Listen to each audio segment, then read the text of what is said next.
parent prendre un risque intolérable? Je pense, oui. Alors ça dépend évidemment de la forme d'autisme de l'enfant, de son niveau de sévérité.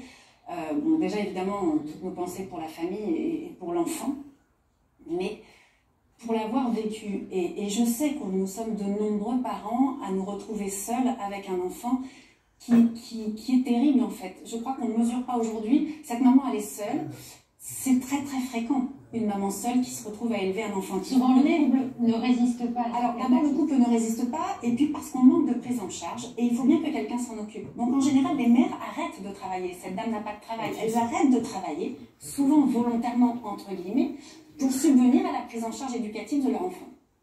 Sauf qu'on n'est pas des éducateurs. On n'est pas des éducateurs spécialisés, formés pour ce type de troubles, qui sont d'une sévérité. Il y a des enfants qui ne parlent pas, qui crient beaucoup, qui s'automutilent, et c'est jour et nuit, on ne les comprend pas. Avec le cœur d'un parent qui aime son enfant, c'est une souffrance permanente.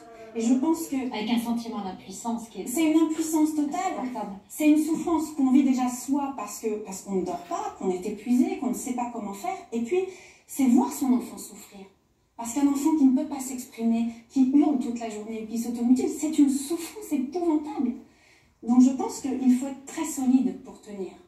Et aujourd'hui, ce problème, c'est pas juste un fait divers, c'est un véritable fait de société.